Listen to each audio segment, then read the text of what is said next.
Então, como eu dizia, boa noite a todos e todas.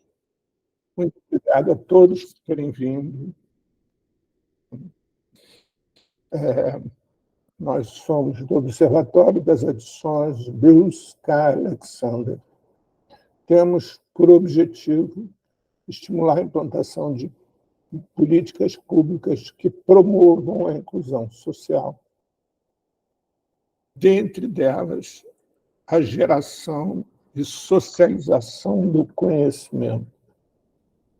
Para isso, nós fazemos essas nossas reuniões toda segunda-feira, reuniões virtuais, de 8 às 10 da noite, quando estarão aqui conosco pessoas de diversas origens, com conhecimentos diversos e formações diversas.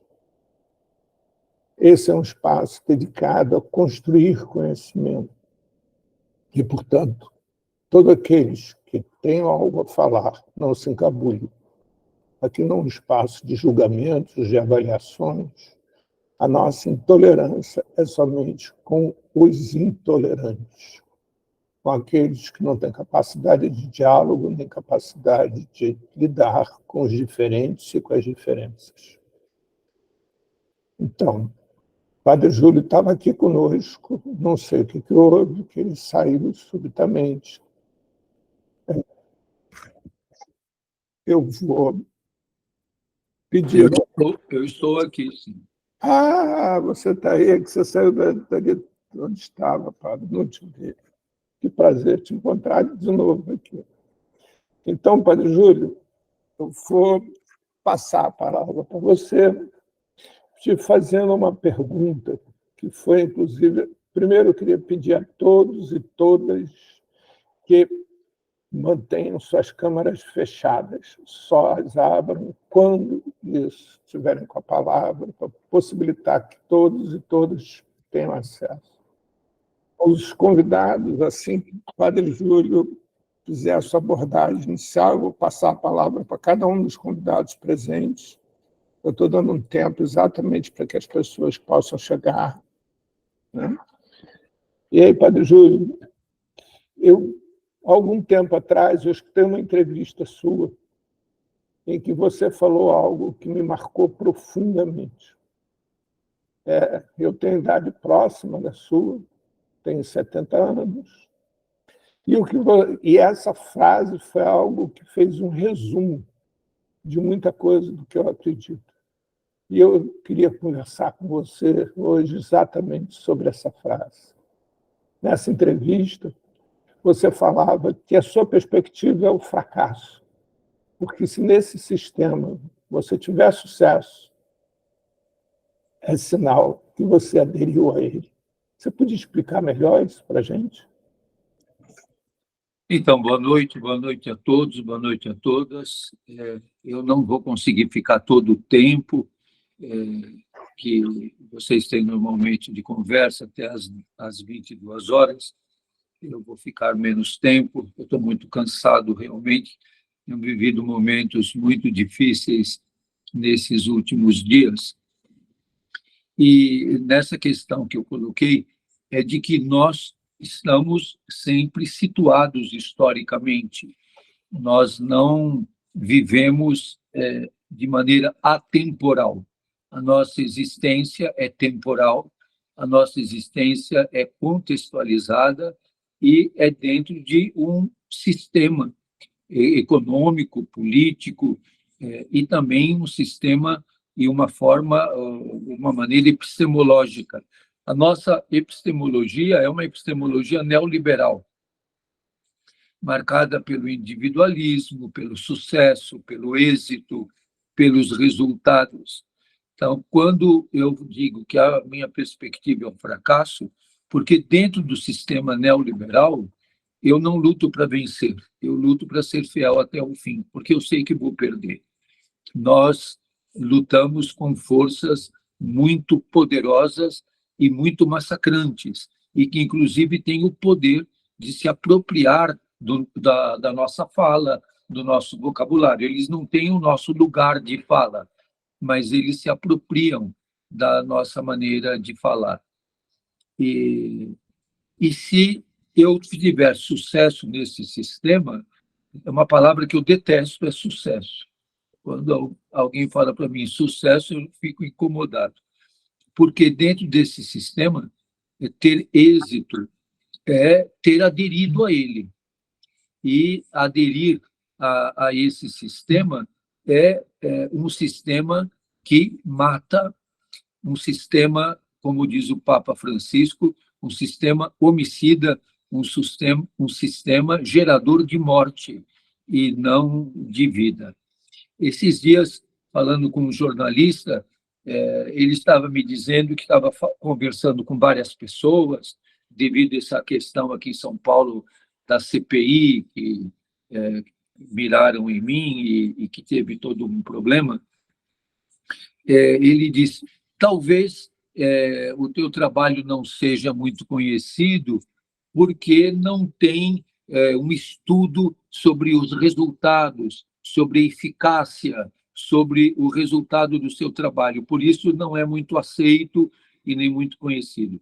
Falei para ele, usando esse mesmo princípio, eu diria para você, a vacina da poliomielite tem estudo de eficácia, tem estudos que mostram que ela é necessária, que os resultados são eficientes, eficazes. Por que a vacinação da poliomielite caiu? Existem estudos científicos que comprovam que o uso do tabaco é prejudicial à saúde? E por que tanta gente fuma?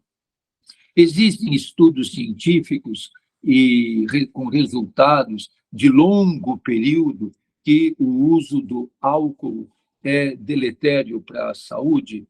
E por que as pessoas usam o álcool? Então, essa lógica, essa cientificidade cartesiana, ela não funciona no nosso sistema.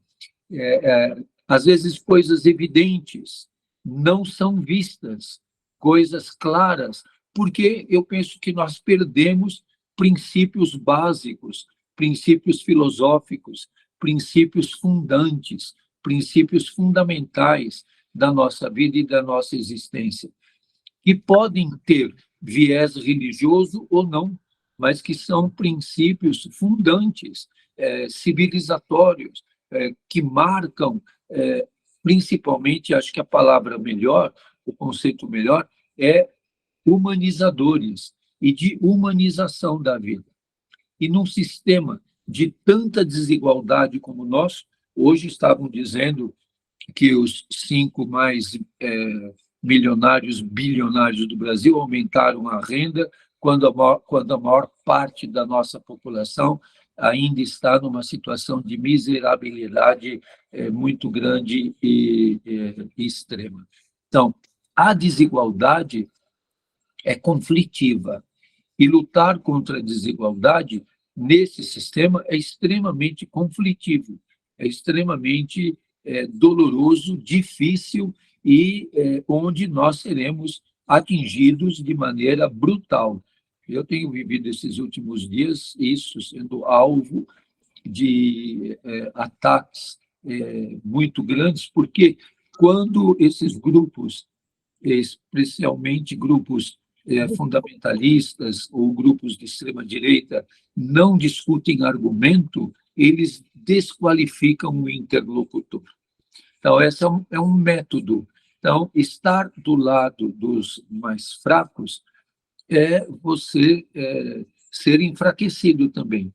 Há pouco tempo, eu estive numa entrevista com aquela famosa cozinheira, a Carrossela, e estava também a Sônia Bride, e até elas me fizeram uma pergunta, ela fez uma pergunta, quem é você na fila do pão?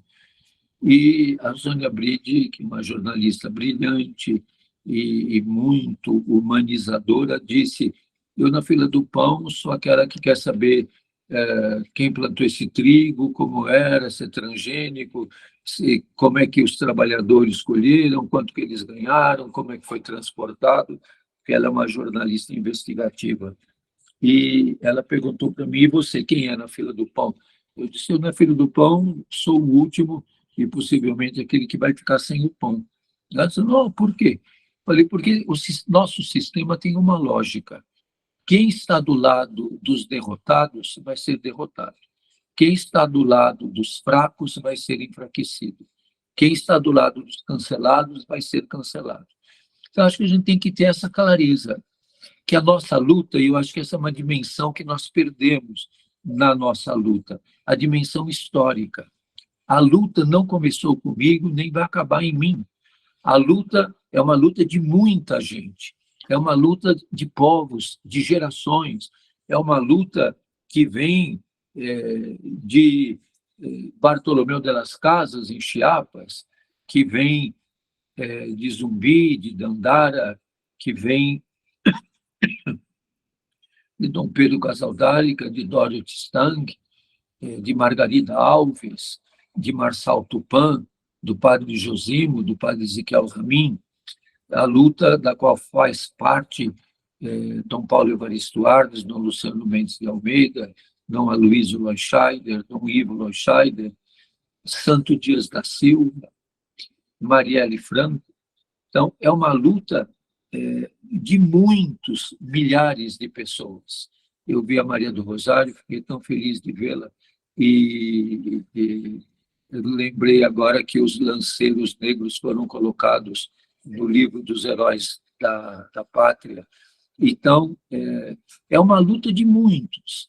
A luta que passou pela chibata, a luta que passou pelo tronco, a luta que hoje passa pelas ruas das nossas cidades, pelas celas dos presídios, pelas ruas chamadas de cena de uso ou de cracolândias. É uma luta que passa nas celas dos presídios femininos, nas casas de privação de liberdade dos jovens.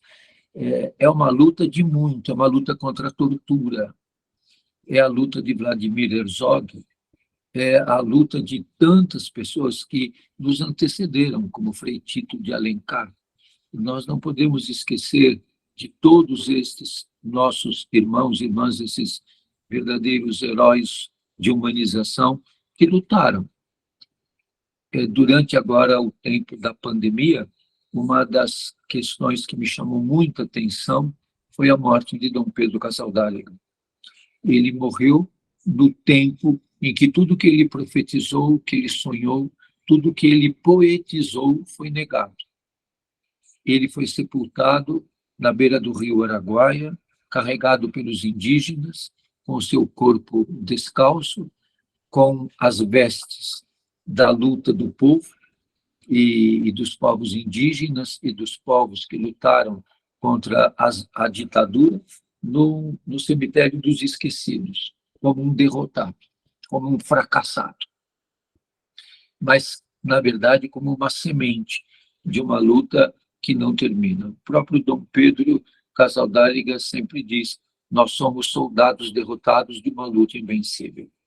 Então, eu penso que a gente tem que ter essa consciência não triunfalista, realista, de proximidade com os mais pobres, de proximidade com os mais sofridos, nunca nos acomodarmos com resultados, mas sempre estarmos numa busca inquietante, inquieta e contínua. Nesse sentido, que nesse sistema é um imperativo ético fracassar. E fracassar rima com amar. E amar e fracassar rimam com doar. Doar a vida, queimar a vida, entregar a vida por uma causa. Eu acho que esse é o grande sentido da nossa luta. Ser uma luta histórica, uma luta contínua, uma luta da qual nós fazemos parte, uma luta da qual nós não veremos muitas vezes os resultados. Quem está em busca de resultados possivelmente não vai vê-los. É uma luta permanente. Novamente, quero me referir à querida amiga e irmã Maria do Rosário. Eu lembro muito quando ela foi ministra dos Direitos Humanos, e era uma ministra que, às vezes, cercado pela polícia, eu ligava da rua para ela, imagine que ousadia minha, ligando da rua, do meio de uma confusão, para a ministra de Direitos Humanos, para que isso ocorresse. Quanta coisa foi para frente e quanta coisa dos direitos humanos voltou para trás. Quanta coisa nós caminhamos e conquistamos, quantas ainda temos que conquistar. E não pode ficar tudo na nossa intencionalidade e na nossa vontade, mas na nossa fidelidade, no nosso compromisso, na nossa permanência, porque essa luta vai continuar. A luta da Marielle não acabou, continua. E nós continuamos lutando, carregando o seu nome no nosso coração, na nossa mente, no nosso compromisso. Assim como a luta, eu queria lembrar, vocês devem conhecer o Franz de Castro, que foi assassinado justamente como advogado na hora que defendia os presos que estavam numa rebelião. Eu guardo com muito carinho que eu ganhei o prêmio Franz de Castro da OAB aqui de São Paulo há alguns anos. E agora há pouco eu estava lendo um livro que fala dos dois papas, do Francisco e do Bento XVI, e o autor fala da teologia do burrinho. Eu até achei uma estatuetazinha que eu tenho de um burrinho que eu tenho há mais de 40 anos, que foi uma pessoa amiga de mais de 40 anos que me deu, dizendo que eu era como um burrinho que carregava um cesto cheio de vespas e que eu só me metia em vespeiros. E até eu resgatei esse burrinho de ter lido sobre a teologia do burrinho. Nós somos como burrinhos que vamos carregando com persistência, com teimosia, com esperança, com coragem, apesar dos ferimentos, apesar das dificuldades de cada dia, com tenacidade.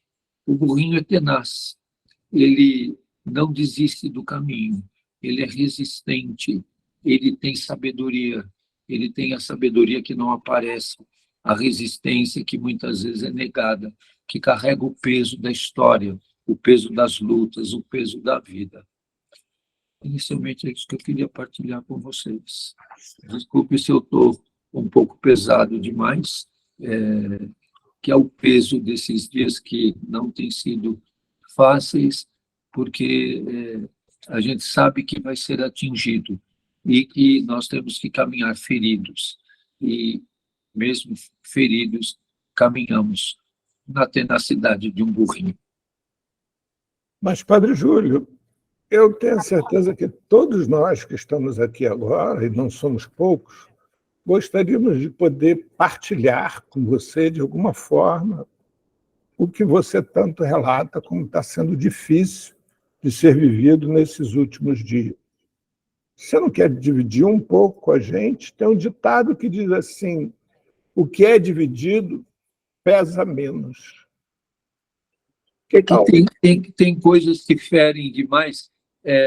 Uma das coisas foi essa CPI, essa tentativa de CPI feita por grupos de extrema-direita que querem atingir as ONGs, mas um vereador foi extremamente violento aqui, dizendo que iria me conduzir para a Câmara Municipal algemado e sob coerção para descobrir por que nós alimentamos os dependentes químicos e as pessoas em situação de rua, alimentando, assim, a miséria, e ele me chamou de cafetão da miséria, de explorador da miséria, de malversação de recursos públicos. Eu não uso nenhum recurso público, não temos nenhum convênio com a Prefeitura de São Paulo, e a ação da igreja é uma ação pastoral.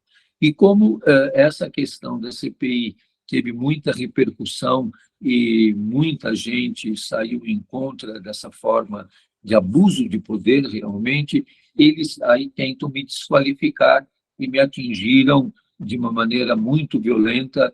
Hoje, quem acompanha as notícias vai ver pela revista Fórum, usaram de deepfake e todas essas coisas no sentido de me desqualificar. É um assunto tão duro, tão difícil que acho que comentar isso já é o bastante. Não... Mas, Padre Júlio, sim, pensando nessa coisa de você ser o inimigo deste lugar do neoliberalismo, do egoísmo, não é natural também que você seja o alvo? Sim, é isso que eu disse. Claro, essa é uma luta, é um conflito. Você lutar pela humanização da vida numa sociedade desigual, isso eu disse muitas vezes durante a pandemia, é gerador de conflito e você vai ser atingido, porque aqueles que promovem, que se beneficiam da desigualdade, são individualistas, egoístas, e não querem mudar de posição. O poder nunca quer mudar. O poder só se auto-perpetua. Por isso, a gente sempre tem que estar atento aos mais fracos, ao gemido dos que sofrem. Eu disse isso, repeti muitas vezes na pandemia. Eu não luto para vencer, mas para ser fiel até o fim. E é isso que já comentamos. Nós não veremos o resultado da nossa luta, mas nós lutamos porque essa é uma luta histórica. Nós fazemos parte dessa luta, que exige de nós fidelidade. Nós não estamos buscando êxitos, resultados, nós estamos buscando a transformação. E a transformação se dá na história. É na história e nós somos seres históricos e nós, uma hora, concluímos a nossa caminhada, mas a luta continua. A luta é maior do que cada um de nós. Eu queria fazer, então, uma sugestão, Padre Júlio, para todos os presentes, principalmente os 4 convidados presentes, que cada um de nós pudesse relatar para você a importância que você tem nas nossas lutas cotidianas, que de maneira a sua luta nos inspira e nos fortalece. Vamos lá, Aline. Aline, você está nos escutando? Sim, boa noite. Então, o que você tem a dizer para o Padre Júlio sobre a luta dele, em que ela se torna similar à sua, em que ela alimenta a sua? Bom, boa noite a todos e todas, e ao padre. É uma honra estar aqui podendo participar dessa reunião. Peço desculpa, cheguei já atrasada aqui, estava ali com as crianças. É, bom, o padre, ele representa muito, assim, para a minha origem, porque quem me conhece sabe que eu venho de uma origem de catadores autônomos de rua, em situação de rua, e a gente morou durante 10 anos numa ocupação irregular aqui em Taguatinga, em Brasília, e a pastoral que foi quem fez a diferença nas nossas vidas, né, que visibilizou a gente, que enxergou a gente como ser humano, que não só matou ali naqueles momentos, naqueles anos de muita luta, nossa fome, né, do corpo, mas também nos trouxe esperança de espírito, né, trouxe a palavra para a gente, e mostrou que a gente era ser humano, que a gente poderia evoluir daquela situação de vida que a gente tinha. E daí, depois de todo esse apoio da pastoral, aqui em Brasília, a gente pôde conquistar o direito à nossa casa própria, né, que estou até aqui na casa da minha avó que também é catadora, já assim como minha mãe, e essa casa aqui que a gente mora é uma dádiva de Deus, e foi um direito conquistado. Então, por mais que a gente passe dificuldade aqui, a gente nunca pensa em desfazer desse direito, porque o direito, ele é muito caro, né, para quem realmente precisa de ter acesso. E aí o trabalho do padre, que eu venho acompanhando também, fico muito indignada com muita coisa que está acontecendo com ele, porque não se trata não somente do padre, né, se trata de toda uma sociedade que é marginalizada, que é discriminada, que é excluída e que é até explorada, né, por um sistema capitalista que ele só vem para destruir e enriquecer uma minoria e que continua ainda fazendo manobras para ainda trazer essa parte dessa minoria ao seu favor. Então, eu não sou muito politizada, mas já dá para perceber que o sistema que a gente vive é um sistema que a gente nunca vai vencer, como o padre mesmo disse, né? Porque quando a gente se tem o sentimento de vencer, é porque algo está errado, porque enquanto tiver companheiros como os nossos, companheiros, e ainda uma classe, e ainda numa situação de grande vulnerabilidade, e a gente achar que venceu, realmente a gente está enganado, porque quem vence é que é essa minoria. Então a gente, como catador, eu terceira geração, eu fico pensando, poxa, mas por que a gente ainda está com tanta necessidade, com tanta dificuldade? E aí eu falo, até um dia a gente nunca vai vencer. E aí, quando o padre falou isso, eu comecei a pensar, eu falei, realmente, se a gente tivesse cedido para os grandes capitais, se a gente tivesse cedido para as grandes empresas, se a gente tivesse cedido para os governos que tentam lubridiar a gente, enganar a gente e corromper pequenas lideranças, a gente teria achado que tinha vencido. Mas lá na frente a gente tinha vendido a nossa luta, vendido a nossa liderança, vendido a nossa resistência e tinha matado, ceifado toda um histórico, uma categoria que ela vive por gerações. Porque lixo nunca vai se acabar, sempre vai ter lixo, né? E sempre vai precisar dos catadores para reciclar. Então, por isso que a gente sofre tanto, por isso que a nossa evolução ela demora muito, porque, infelizmente, o sistema capitalista que a gente enfrenta, ele é muito maior que a gente. E o trabalho do padre, eu me sensibilizo porque ele, assim, eu não sei se já foi dito aqui, mas para mim o padre ele é um santo. E o legado que ele tá fazendo e que ele vai deixar para a gente, eu até me emociono porque o povo da rua nós somos invisibilizados. Ninguém quer falar da gente. As pessoas, elas acham que está fazendo sua parte ali, dou um alimento, uma cesta, e elas acham que está fazendo sua parte que seu espaço, seu caminho no céu, né? Seu lugar no céu. Mas, na verdade, a gente quer ter dignidade, a gente quer ser também como essas pessoas, a gente quer ter o direito de comer bem, direito de morar bem, direito de tomar um banho, a gente andava 5 quilômetros para poder conseguir água, para fazer comida naquela época da ocupação, para ter água para beber, a gente colocava que boa na água e não podia beber, assim, logo de imediato, porque por causa que estava dando muito problema de diarreia nas crianças. Então, essas pessoas como o padre, elas são a gente, elas são nossa voz, elas são nossas limitações, e elas buscam esse direito para a gente. Então, eu quero dizer para o padre que a gente está junto, e é junto não só de fala, é junto na prática. A gente precisa defender e sempre reafirmar belíssimo trabalho que o padre vem fazendo ao longo desse Brasil, porque é, a luta ela é muito árdua. Assim, quando eu coloquei a faixa no presidente, eu pude observar o quanto que a gente se torna mais vitrine quando a gente aparece, né? Eu achei que as pessoas iriam gostar de saber que no Brasil tem milhares de mulheres catadoras que realizam um trabalho fantástico e necessário, mas que as pessoas passaram a me acusar porque elas não queriam saber de mim, elas queriam atacar o meu presidente, né? O nosso presidente. Então elas me usaram para isso nas minhas redes sociais, afetaram minha família, meus filhos, e aí eu comecei, Deus foi tão bom que Deus, ele me usou assim para falar, filha, continue sua luta, não, ele me cegou para a rede social, ele me cegou, então assim, nada daquilo importava do que fizeram comigo, do que fizeram com meus filhos, do que fizeram com a minha família, porque para mim a luta era bem maior que aquilo, eu tinha que ser forte, ter coragem e resistir a tudo aquilo, porque o que estava em jogo era a nossa democracia, era a gente trazer um governo que, de fato, ele tem noção e ele tem consciência dessa sociedade que é a maioria que precisa do nosso país, né? Então, a gente teria que defender, sim, esse governo. Então, quando eu vejo o padre sendo atacado nas redes sociais, eu fico, até às vezes eu chego em casa e falo, ó, vó, aconteceu isso e isso, a senhora viu na rede, com o padre e tal, e assim, a gente fica estarrecido, porque a gente não acredita que o próprio sistema que deveria apoiar e parabenizar o padre pelo padre fazer fazer na prática uma política pública que também era de responsabilidade desses governos municipais e não fazem, ataca o padre por isso.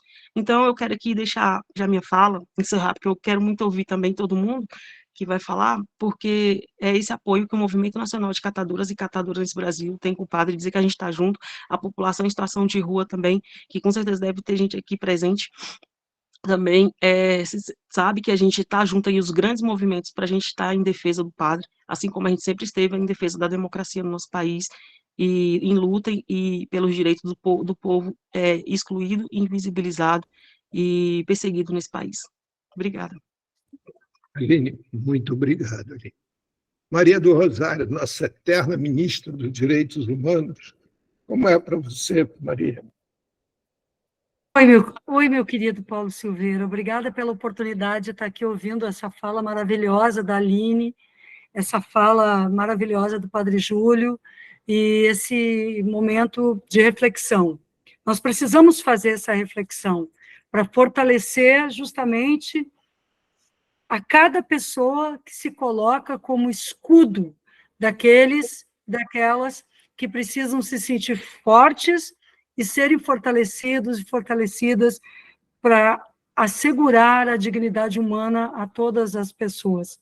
Então, eu quero fazer uma reflexão sobre duas questões. A primeira, empenhar diante do Padre Júlio o meu agradecimento junto com todas as pessoas que aqui estão e com todas as pessoas desse país que sabem que o seu trabalho ele é importante e ele é realizado não por qualquer vontade diante desse trabalho, receber um agradecimento, mas pelo sentido ético. Então, Padre Júlio, eu acredito firmemente que o trabalho que o senhor realiza, que as pastorais sociais realizam, que os movimentos populares, que a luta do campo, que os movimentos sociais, que os catadores e catadoras, todo esse trabalho que é realizado neste país por pessoas que colocam seu rosto, a sua vida, e também aquelas que são anônimas no nosso contexto, que a gente não sabe exatamente o nome, mas que estão ali se dedicando, esse trabalho ele é movido por um sentido ético, de fazer o que é preciso pela dignidade humana. E eu quero concordar quando o Padre Júlio traz a reflexão de que quem está ao lado dos oprimidos sofre a opressão. Quem está ao lado das pessoas LGBTI que é mais sofre o que esta comunidade, essas pessoas sofrem. Quem está ao lado dos negros e negras, sendo branco, ou indígena, enfim, branca, sendo não negro, sofre o tipo de ataque que as pessoas que sofrem o racismo sofrem. Ao mesmo tempo, eu quero dizer para vocês, a partir de um trabalho que eu desenvolvi na minha vida, que eu acho que foi o que mais deu significado para as lutas de direitos humanos que eu tenho participado, que é na área dos direitos das crianças, no enfrentamento à exploração sexual de crianças, quando eu me deparava e me deparo com esse contexto de violação absoluta de direitos, eu tenho certeza que o sofrimento que me toca por perceber o que as crianças sofrem, o que as pessoas que têm roubado a sua dignidade sofrem, aquele sofrimento das pessoas que me atacam, que estigmatizam nós, a todos e todas nós que somos defensoras de direitos humanos, que às vezes dizem, esses são os defensores dos bandidos, esses são os defensores que criam estereótipos para nos atacar, dizendo que aqueles que nós estamos defendendo, aquelas pessoas são todas bandidas, todas elas são desprezíveis, todas elas são pessoas... Na verdade, é isso que estão dizendo quando nos atacam como defensores e defensores de direitos humanos. Mas o sofrimento que a gente tem, por mais que nos alcance, é menor do que aquele que tem o nosso irmão, a nossa irmã, que sofre por ser negro e negra, sofre por ser LGBTI, que é mais, sofre por ser criança abusada, criança explorada, traficada, por ser mulher e sofrer. Então, eu realmente concordo que tentam todo o tempo, quando atacam o Padre Júlio, o atacam pelas causas que ele carrega. Quando matam Marielle, a matam por ser negra, por ser representante de causas, por ser uma defensora de direitos humanos. Quando matam Dorothy Stang, é porque ela defendia a floresta, defendia as pessoas, enfrentava os grupos de extermínio. Tudo isto, quando nos atacam, como defensores e defensoras de direitos humanos, querem impedir que as pessoas sejam defendidas. Então, nós decidimos eticamente que essa é a nossa causa. Nós decidimos que a política, a economia, a sociedade, a educação, a cultura, tudo que existe, não é a nossa causa. A nossa causa é, antes de tudo, ética. E todas essas causas que nós participamos, nós somos movidos por esse sentimento de nos colocar como seres humanos. Eu fiquei, me tocou assim o Padre Júlio lembrada de que me telefonava quando eu estava ali no ministério, mas eu não era a pessoa mais importante, mesmo sendo ministra, porque mais importante não é quem está na função mais importante é quem se coloca na defesa de quem nada tem, quem é escudo para quem não tem um escudo. Mais importante é quem luta pela vida, colocando o seu próprio corpo, às vezes, como um escudo daquele que nada tem. E as autoridades públicas devem pensar sobre isso, de como o nosso trabalho, como a confiança que recebemos, quando recebemos os votos, quando vamos lá, tem um sentido, ou tem um sentido ético, ou não terá sentido. Porque o engrandecimento meramente pessoal, ele nos coloca num lugar, muitas vezes, de também ocuparmos a vaidade, de nos percebermos importantes, mas a importância que nós temos, do meu ponto de vista, ela está relacionada ao outro, ao quanto conseguimos servir as causas que o Padre Júlio trouxe aqui, não do sucesso, mas daquela verdade que buscamos, de procurarmos sermos coerentes com aquilo a que nos propomos. O poder, trilhar, estar na Câmara dos Deputados, estar nesses espaços, é sempre algo muito sedutor. Como é fundamental trilharmos o caminho que a nossa gente trilha, em lugares, muitas vezes, insalubres, em comunidades, em becos, em vielas que não têm a regularização fundiária, em casas construídas com o melhor que as pessoas têm, onde generosamente abrem a porta e te oferecem o melhor que têm, e são casas, muitas vezes, em condições precárias. Esses lugares é o que devemos estar, para aprender a ética do nosso povo, que a Aline trouxe aqui, a quem, muitas vezes, na pandemia, faltava tudo, mas não deixava de existir a solidariedade para alcançar para a vizinha do lado um pouco de açúcar, um pouco de café. As cozinhas comunitárias nasceram dessa visão.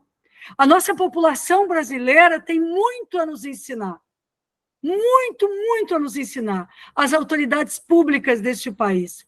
Mesmo nós, que temos uma visão social e humanista como o presidente Lula, uma das virtudes do presidente Lula, que eu sempre elogio e que eu vejo no meu amigo Olívio Dutra, aqui no Rio Grande do Sul, onde estou também, é sempre estar no contato com a comunidade.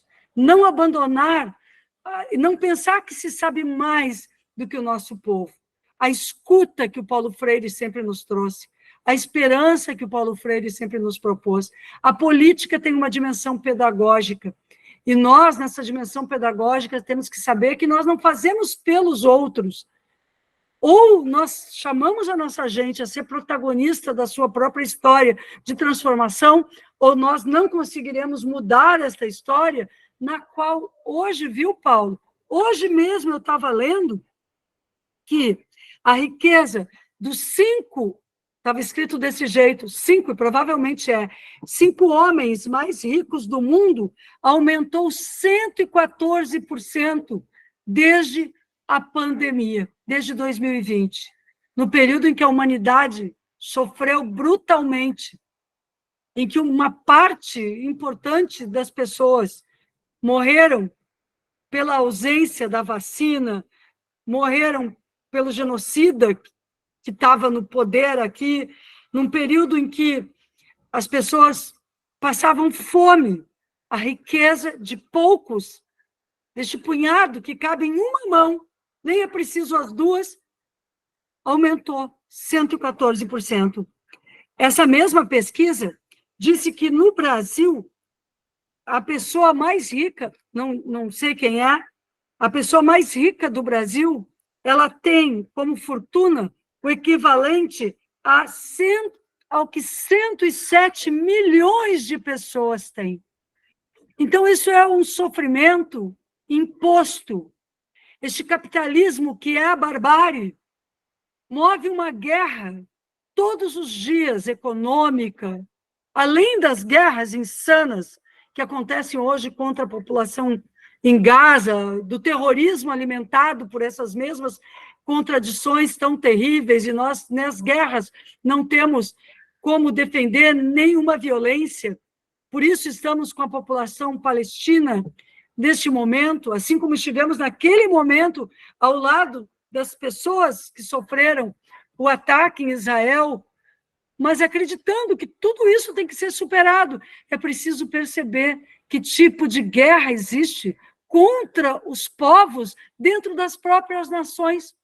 Quando alguém tão poderoso tem tanto dinheiro, quando um punhado tem tanto dinheiro, e é preciso ter uma ação nas ruas para que milhares de brasileiros e brasileiras não durmam com frio, com fome, mesmo crianças, mesmo mulheres grávidas, mesmo pessoas idosas, mesmo pessoas adoecidas. Então, eu acredito que o Padre Júlio nos apresenta um caminho de transformação pela atitude. E é por isso que ele é tão atacado. E é por isso que nós estamos com ele sempre. Porque ele atacar, a primeira forma de ataque que acontece com o Padre Júlio é uma forma de tentar destruir a imagem dele, a credibilidade dele. E fazem isso com a gente, né, Paulo Silveira? Tentam mostrar, dizer que nós somos pessoas horríveis. Eles tentam dizer que nós somos pessoas horríveis todo o tempo. E, na verdade, nós somos humanistas. Nós somos pessoas que acreditamos na vida e defendemos a vida e nos colocamos como escudo de todos aqueles que sofrem. Então, eu acredito de forma muito carinhosa, muito afetiva, que nós estamos aqui para falar um pouco, mas para ouvir muito, porque poder ouvir a Aline nessa reunião falar que a busca dela é pela dignidade, e agradecer a Deus, inclusive, pela oportunidade que ela teve de receber todos aqueles ataques e, ao mesmo tempo, não se dobrar diante deles, é a mesma gratidão que eu tenho, de poder dizer que nós não nos dobramos, porque há muita gente precisando da nossa força para se sentir forte, mas, ao mesmo tempo, nós só nos sentimos fortes porque nós sabemos a força que unida a nossa gente tem, a força que o Padre Júlio tem, a força que o Paulo Silveira tem, das causas que aqui defende. Muito obrigada pela oportunidade de falar esse conjunto.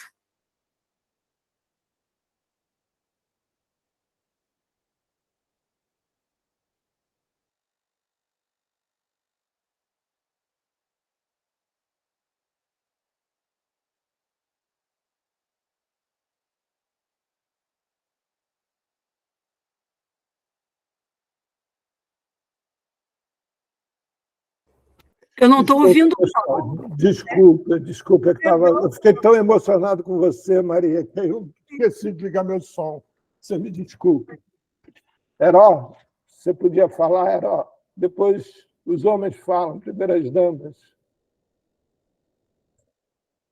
Vocês me desculpem, é que eu fiquei...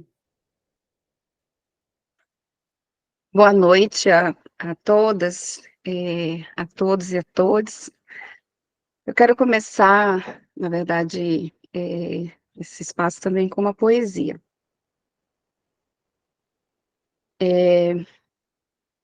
Essa poesia é do Carlos Pronzato, né, um poema sem terra. Escorre a terra bruta, entre os dedos rudes do camponês artista, deslizam as sementes, soprando vida no antigo latifúndio improdutivo. Como o escultor, seu bloco de pedra, suas mãos fecundam o relevo da terra. Tomam a matéria, a arte milagrosa do alimento. Esse pedaço de terra, esse pedaço de pedra, de terra, será pão, será sustento, escultura da terra lapidada a partir de uma semente. Essas são as terras, né, que nós estamos diariamente, né, em uma constante luta pela libertação, né, da construção dos espaços. E aqui a gente tem que falar também, né, de quanto que os latifúndios improdutivos, eles geram vida, comida. Bom, eu sou Heró, e sou da direção nacional do MST. Agradeço ao convite, ao Paulo Silveira, de poder, né, ter a honra de estar aqui nesse espaço também no dia de hoje. É a primeira vez que eu participo, né, de algum espaço do Observatório.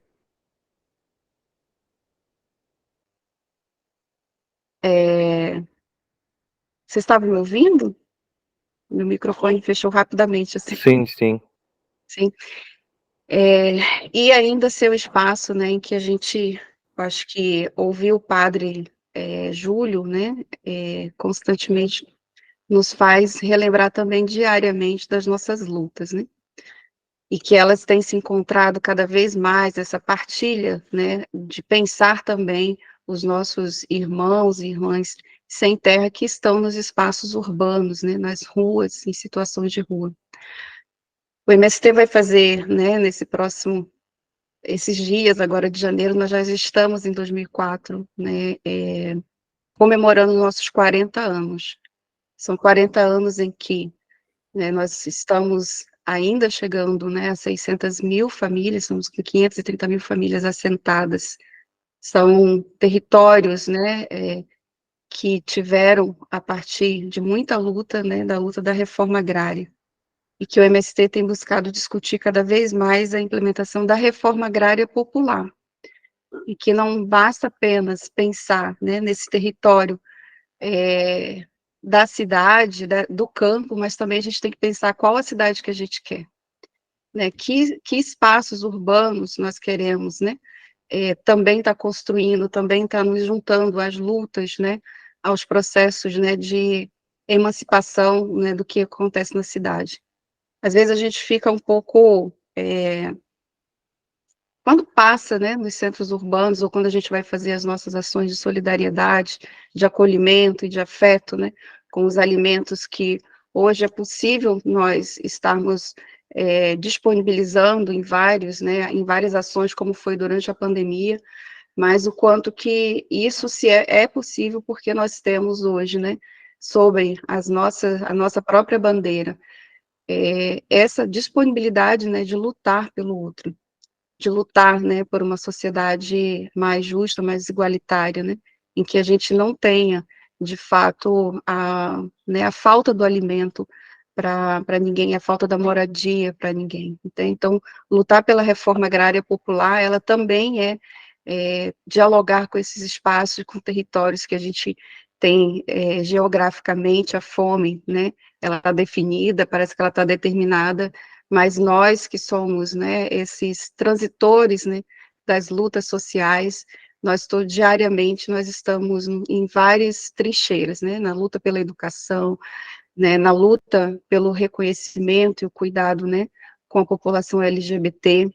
Então, diariamente nós estamos também com grandes perdas, né, o que tem sido, nesses últimos anos, cada vez mais a violência do campo, né, presente nos nossos espaços, com as perdas dos nossos companheiros. Não foi fácil o ano de 2024, já no finalzinho, né, nós tivemos muitos companheiros que foram assassinados porque carregam uma bandeira de luta, uma bandeira de construção da sociedade, né. E acho que aqui também, assim, na cidade, a gente tem estreitado muitas relações, né, e que nos fortalece muito, porque são com as organizações, né, e hoje acho que o Padre Júlio, em São Paulo, tem uma relação, né, o MST em São Paulo tem cada vez mais, né, trabalhado, se juntado nas trincheiras também junto, né, com ações significativas e que nós possamos cada vez mais fortalecer elas, né, em vários outros espaços, em vários outros territórios, que a gente possa estar contribuindo e levando, né, a comida, o alimento, a formação, o pensar na formação política também, né, afinal de contas, a gente tem que discutir, né, o porquê que nós estamos, por que as pessoas estão, né, vivenciando, por que elas são sem terra, né, por que elas hoje são sem terra, porque existem tantos, né, poucos ricos, mas tanta gente sem terra.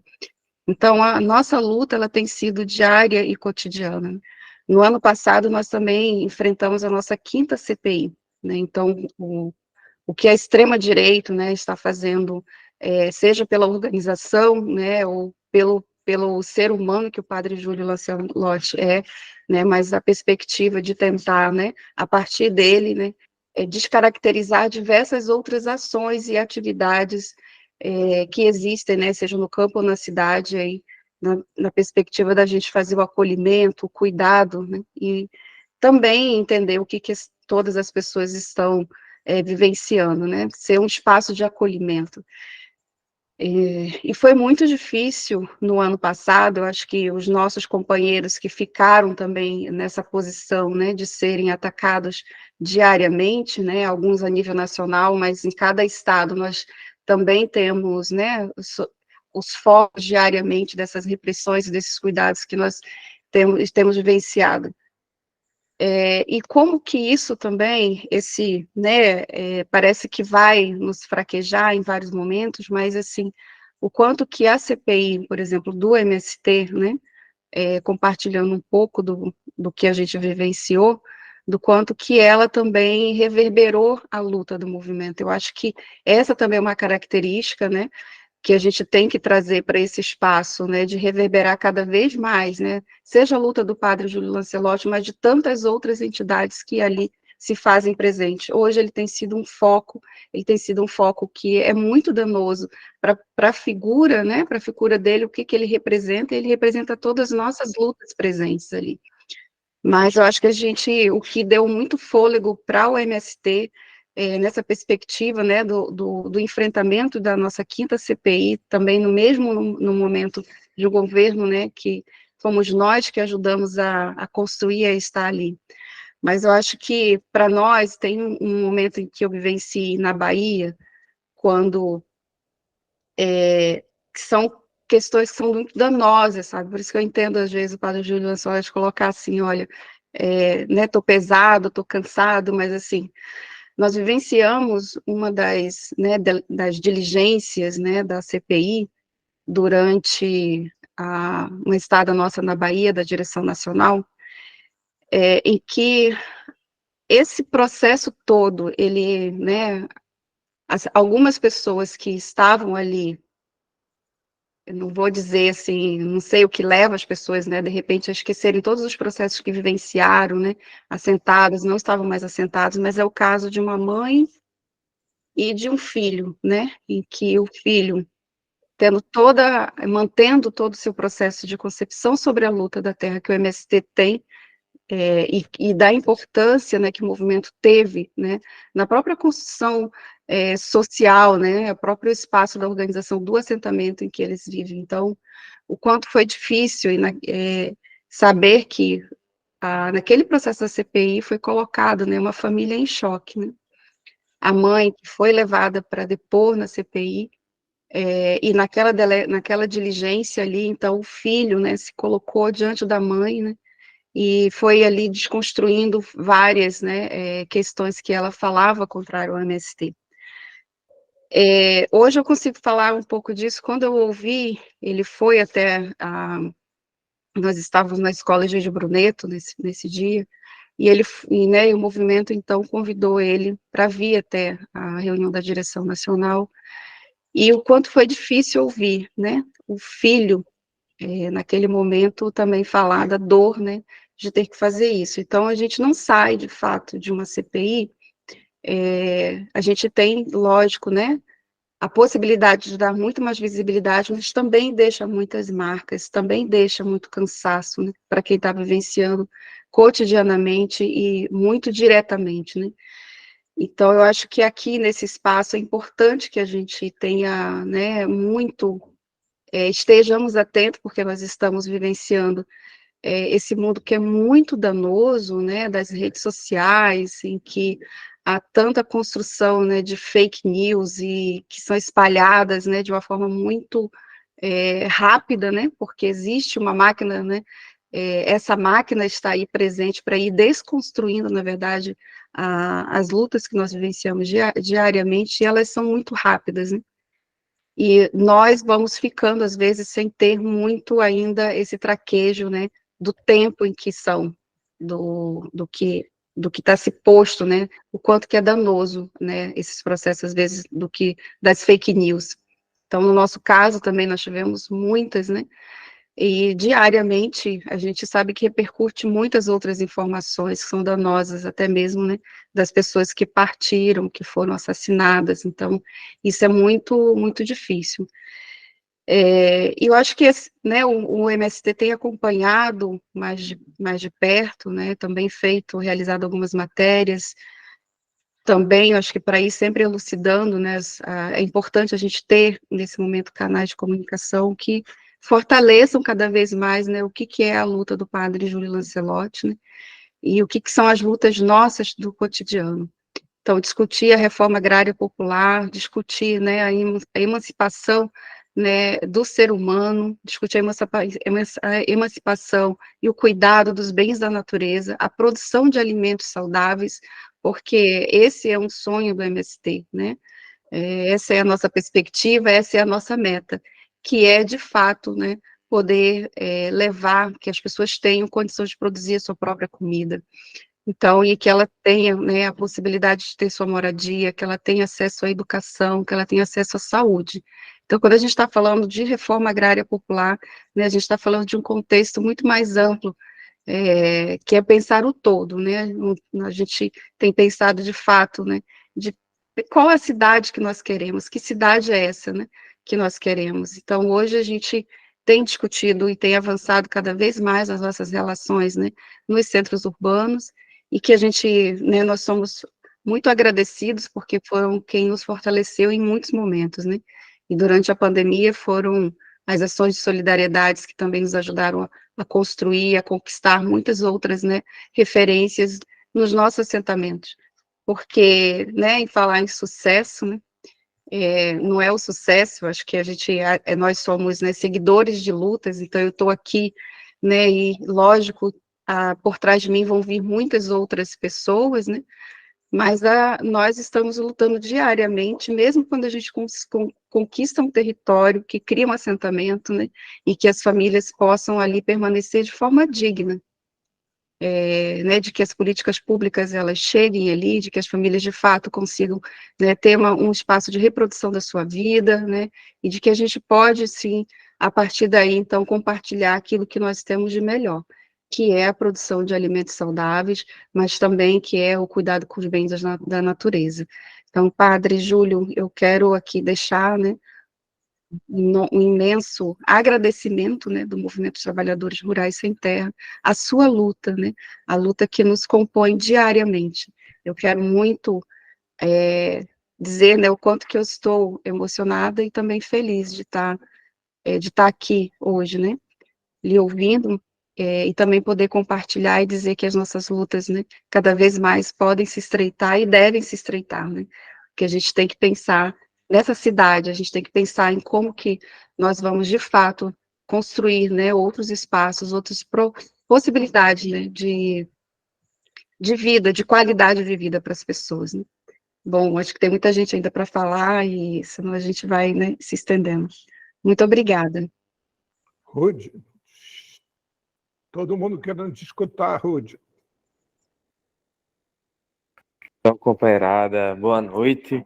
Difícil acrescentar mais alguma coisa depois de falas tão emocionantes, importantes, mas acho que primeiro reafirmar esse compromisso não só de solidariedade da boca para fora, mas um compromisso de luta permanente, mobilização e resistência com o Padre Júlio, né? Acho que, inclusive, o dia 8 de janeiro, como um ato que reafirmou, né, a defesa da democracia, ter também o apoio ao Padre Júlio em São Paulo, né, na semana passada foi fundamental, né? Acho que isso mostra que esse projeto que a gente tem em comum, e acho que é importante reafirmar isso, né? O que a gente está debatendo aqui, né? Como o próprio padre falou, Maria do Rosário, a Heró também falou, é justamente reafirmar que existe sim um projeto comum, que não é esse projeto que reafirma a necessidade a qualquer custo de um sucesso,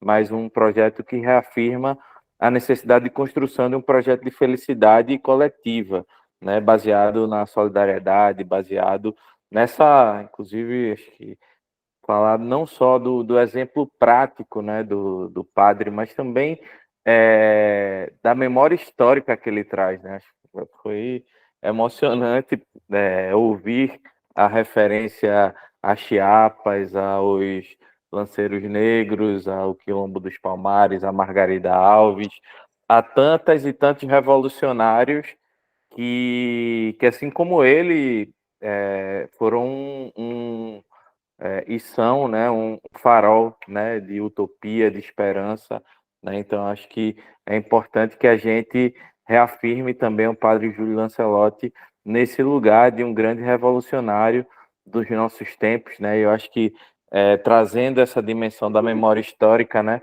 esse encontro de hoje não poderia ser num dia melhor do que o dia 15 de janeiro, que reafirma, né, de 2024, né, onde a gente lembra, por exemplo, 95 anos da vida, né, do nascimento de Martin Luther King, outro nome importantíssimo. Simone, teu microfone está aberto.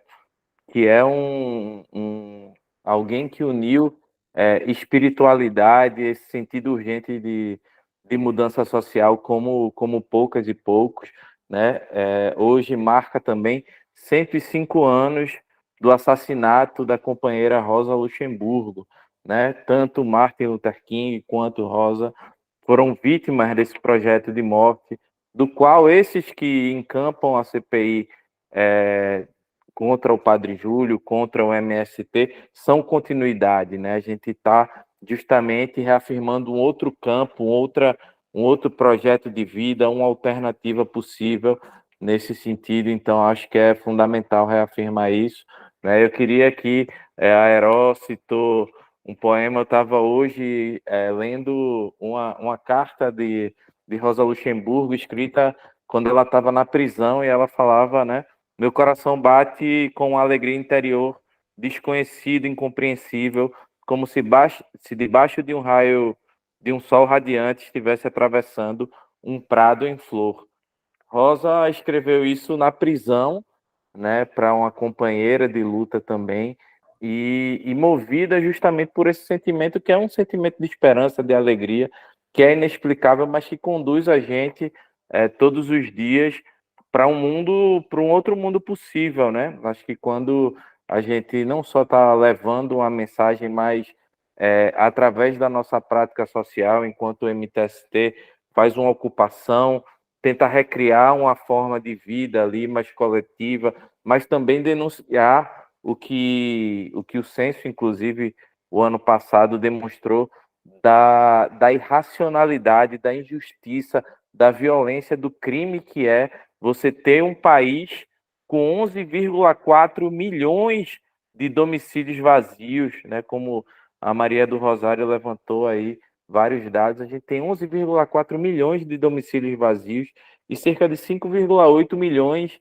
de famílias precisando de moradia, né? Famílias que, por exemplo, estão agora no Rio de Janeiro sendo vítimas, né, não da chuva, né, são vítimas desse racismo ambiental que é estruturante das nossas cidades, né, em função de uma lógica de uma injustiça climática permanente, e é algo que a gente vai ver, né, cada vez mais acontecer, né, diante da crise climática que nós vivemos. Como é que a gente pode reverter esse cenário de profunda injustiça, né, num país que, inclusive, produz alimento suficiente para alimentar mais de 1 bilhão de pessoas no mundo, e você teve, né, no governo Bolsonaro, 33 milhões de pessoas passando fome, mais da metade da população brasileira sofrendo com algum nível de insegurança alimentar, e foi nesse momento que os movimentos sociais se uniram, né? O Padre Júlio falou do Papa Francisco,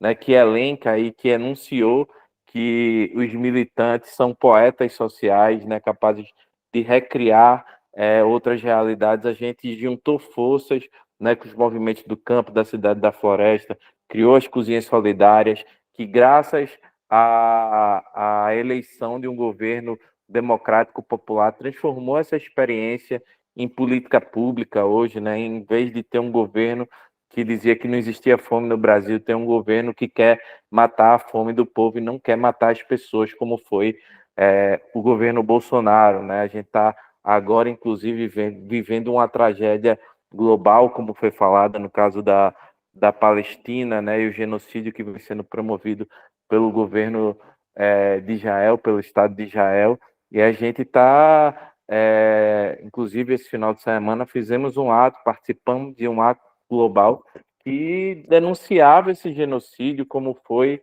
levado, inclusive, pela África do Sul para o Tribunal de Haia, né, para dizer que não pode haver mais apartheid no século XXI, que não pode mais haver genocídio, que não se pode bombardear hospitais, que não se pode matar crianças. Então, falar o óbvio, mas também defender essa ideia de civilização baseada nos direitos humanos a partir das nossas práticas, né, no nosso cotidiano. Então, acho que um espaço como esse precisa ser também uma convocação à ação social, né? Então, temos aqui o Movimento Nacional de Catadores e Catadoras, o MTST, o MST, o Movimento Nacional de População em Situação de Rua. Então, a gente chegou a um momento da história em que não é mais possível se resignar, né, diante de tanta injustiça, diante de tanta desigualdade. Então, fazer desse espaço, que é um espaço, né, que se pretende permanente. Paulo conversou comigo esses últimos dias e falando dessa vontade de construir um espaço que seja permanente, de mobilizar, de consolidar essa consciência crítica, mas também de produzir ação política comum, como um desejo que eu acho que move todo mundo. Temos mais de 80 pessoas agora, 9 horas da noite de uma segunda-feira, porque a gente tem muita potência, muita esperança sendo construída junta, né? Essa utopia ainda se mantém viva e que a gente seja cada vez mais mãos, braços, mentes, corações construindo essa luta junto, né? Então, acho que era um pouco essa mensagem, né, da gente reafirmar esse compromisso, dizer, Padre Júlio, você não está só, muito pelo contrário, somos milhões no Brasil, acho que, inclusive, reforçar, né, esse espírito, esse caráter revolucionário do povo brasileiro que resistiu a um governo como o governo Bolsonaro. Isso foi fruto de muita solidariedade, de muita empatia, de não desistir nos momentos mais difíceis. Então, acho que denunciar essa lógica do fracasso, né? Essa lógica de uma busca pelo sucesso, que é muito de reproduzir essa lógica individualista e dizer que as famílias hoje que sofrem com essa desigualdade brutal, elas não são fracassadas, né? A gente dizer, reafirmar isso, porque a gente sabe o quanto milhões de brasileiros e brasileiras estão nesse momento em casa sem ter o que comer, né, sem ter o que dar aos seus filhos, e estão introjetando esse sentimento de que são, de fato, se eu não conseguir um bom trabalho, se eu não conseguir botar meu filho ou minha filha na escola, é porque eu fracassei. Eu acho que a gente precisa reverter esse cenário, justamente chegando a essas pessoas, mostrando um horizonte não só de organização, mas de solidariedade, de mostrar que a partir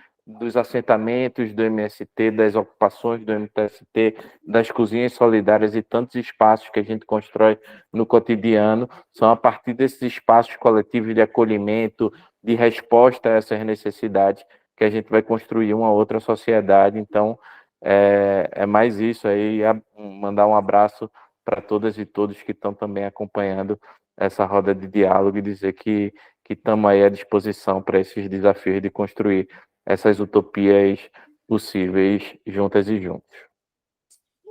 Alan, contigo mesmo, Alan, encerrando. Encerrando e abrindo ao mesmo tempo, Alan. Você que é bom nisso. Alan.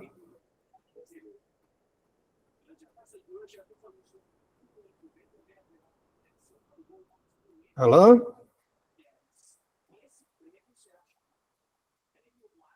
Alan? Vocês me escutam, não? Sim, Tô. chegou aí. Isso. Boa Então, noite a todos e todas. Ô, Alan, está na hora de você jogar gasolina na fogueira que está faltando, Alan. Opa, estamos aí, estamos aí. Eu tenho um tema muito claro, muito correto, que diz assim: perdendo e ganhando. Quando Paulo, o nosso querido Paulo, foi atacado, nosso padre, ele achou que estava perdendo, ele estava ganhando. Foi o tempo que os movimentos se juntaram e abraçaram a causa dele. Junto com ele, formou aquele tema: juntos somos mais fortes. O Alexandre de Moraes teve o Papa ligou para ele, ministro do nosso presidente Lula disse que estava junto com ele, a Pop Rua disse de todos os estados, de todos os movimentos nacionais do movimento MBR está junto com ele. Foi o tempo que todos os movimentos negras e negros, meninas e meninos se juntaram, fizeram vários tipos, carta de repúdio, isso e aquilo, carta de apresentação contra aquela Câmara que estava em Rio de Janeiro fazendo aquele ato tão desconstrutivo para desqualificar a luta do homem guerreiro que é ele, que a Bíblia diz assim: é dando que se recebe, é plantando que se colhe. No momento que ele planta, ele está sendo colhido. O que é que ele colhe? Amor, compreensão da galera da rua. Porque a maneira que ele vive, ele não vive mais para ele vive sim para Cristo. É uma nova história, uma nova dívida, uma nova maneira dele estender a mão, não olhar a quem. Quando ele estende a mão, ele não estende a mão para um bêbado, nem para um drogado, ele não está estendendo a mão para o mendigo, ele está estendendo a mão para o ser humano, que precisa de uma nova história, de um novo recomeço, de uma nova dedicação, de uma nova esperança, de um novo amanhecer, de um novo enfrentamento, de uma nova escola, de um novo aprendizagem. É isso que o padre está fazendo dentro dessa situação. E muitas vezes, quem está desse lado é atacado. É atacado. Falaram muitas coisas em vários setores, que morreu isso, morreu aquilo, morreu Bandes Guerreiro, morreu... Ei, Tiradentes. Tiradentes morreu. Quem se lembra disso? Na escola foi passado Tiradentes, né? Morreu o nosso Tiradentes. Ele o quê? Ele foi um nome democrático, ele queria política. Então, muitas vezes, o nosso querido padre está querendo uma política verdadeira, está querendo sonhos que venha ser croquetizado verdadeiramente, uma política pública gerada claramente. Aí, do outro lado, não aceita o que é a verdade. Nunca você vai ser aceito. Quando você entra com a verdade, tem local que você não vai ser aceito, né? Tem local que você não vai ser aceito nunca, porque a mentira, ela quer sempre prevalecer. E a verdade, quando vem, meu amigo, ela vem arrebentando. Então, o padre Júlio Lancelotti, ele vem com a verdade, entende?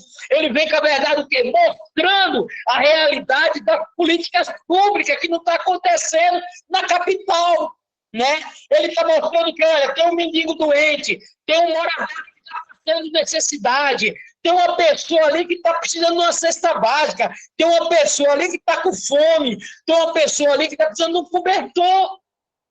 Então, quando ele se transforma, mostrando para dentro da sociedade que a política não está sendo cumprida, que a lei, né, não está sendo gerada para pessoas que deveriam estar gerando, e ele entra como defensor dessa lei que está sendo capitalista, que só vê quem é mais rico fica mais rico e quem é mais pobre fica mais pobre, ele entra nesse jogo de luta para defender a causa dos inocentes, as causas das pessoas que não têm capacidade, que não têm conhecimento da política verdadeira.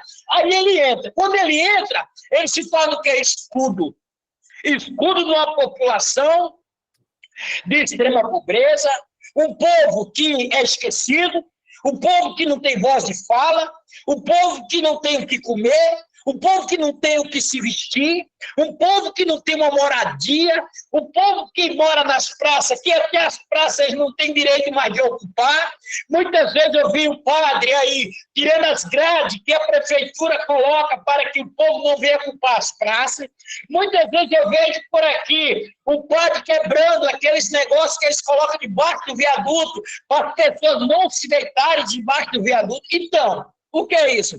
É um homem que vem afrontando uma lei que não é lei, em si é um povo que é homicida, latrocida, que ele vem, por que latrocida? Ele mata e rouba. Por que ele mata e rouba? Ele, quando ele mata, ele vem roubando também. O que ele vem roubando? A dignidade, a esperança, o amor, a compreensão de um povo esquecido, um povo que não tem fala, um povo que não tem voz. Aí vem um amigo meu, padre Júlio Lancelotti, trazendo uma nova história, um novo reconhecimento com a vida de um povo tão esquecida, tão apagada. O que é que o senhor quer?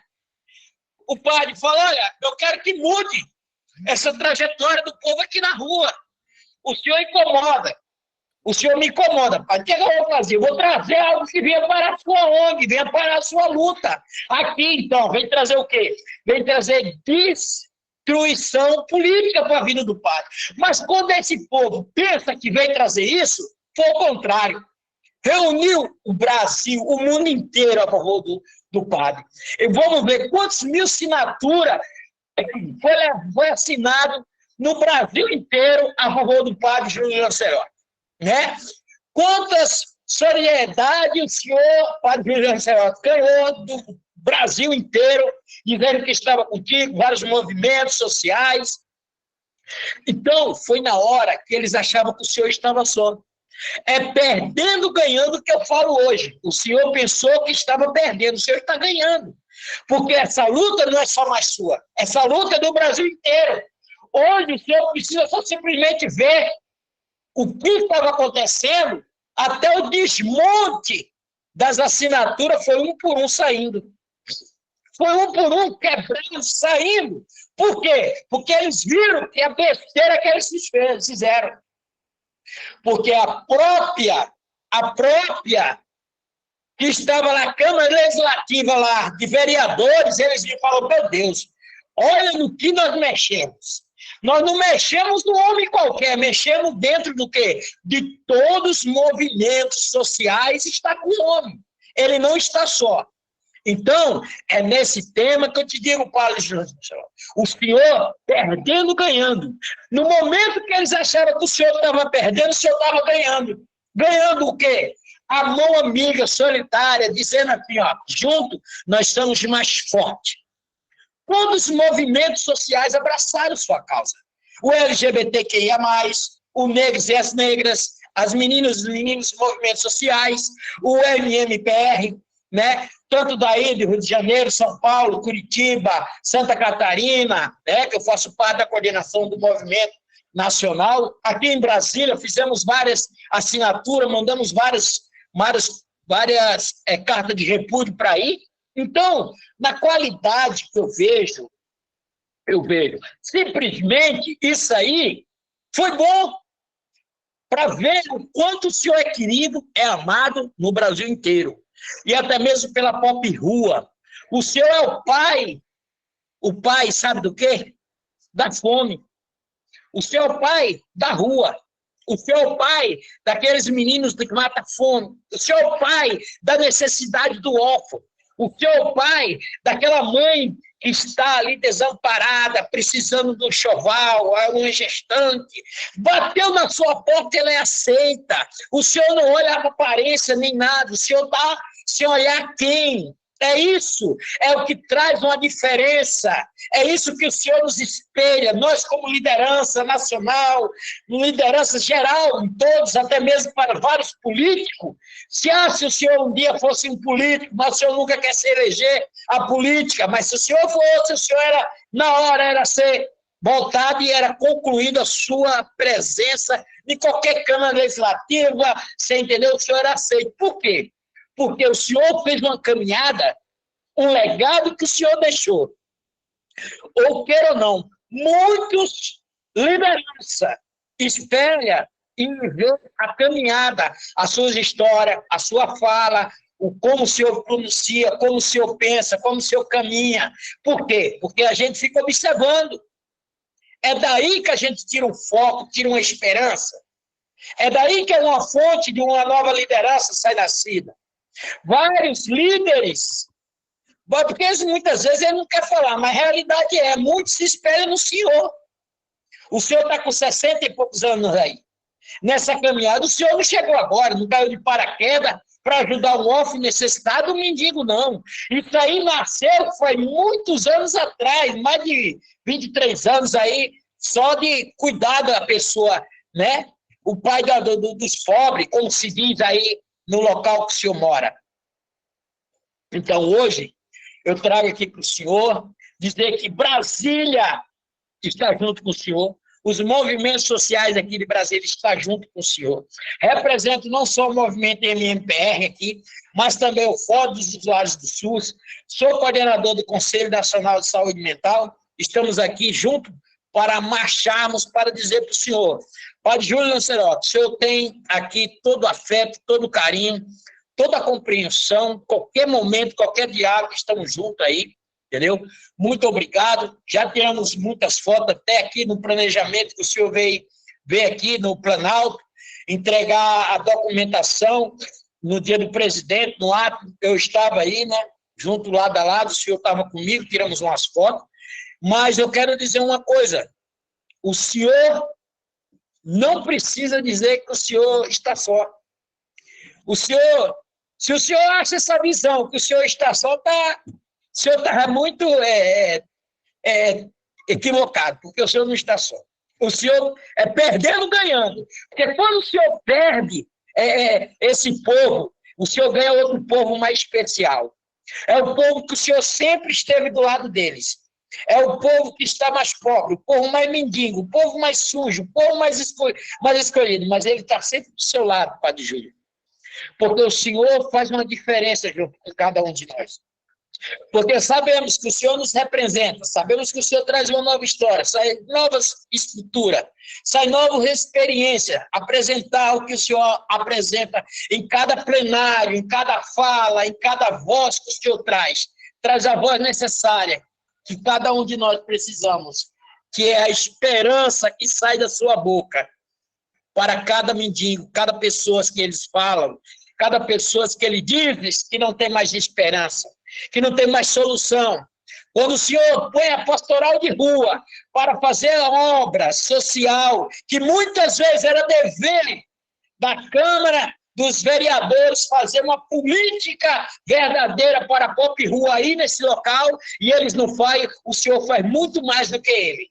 É por isso que está tendo essa incomodação. Deveria, eu sempre falo bem assim, hoje eu pensei, deveria eles ter deixado, né, esse sistema que eles queriam fazer com o padre, para eles quebrar a cara, para o padre chegar e processar essa Câmara de Vereadores, um por um. Deveria, porque eles deveriam pagar, porque essa injúria, essa maldeformação para com fome.